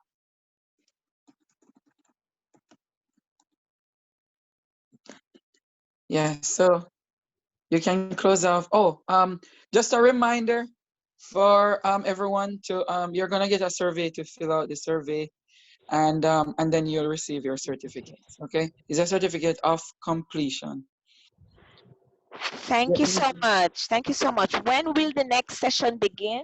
When do you anticipate it will begin? Towards the end of this month, for sure. We have a few that we wanted to put in before. It might be in the next couple of weeks, but I'm going to see how the schedule is before, because judging from the extent of this one, we know it's going to take an hour and a half just about to get through everything. Yes. And the survey link is in, and for those of us who are not even here, they're gone already. The survey link is in your email already. So you can complete that as soon as possible. and you will process your certificate. I think Leo, you're finished, Artiva? Yes. Oh, Yes. Leo, are you still there?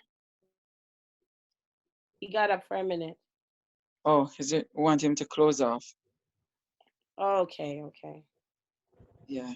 I think we can go and then. Yeah. Yeah. We'll close it out. Yes. All right, everyone. All right. Have a good week. Thank you. You too. Thank you. Bye. God bless you all. Thanks. All right. Bye bye.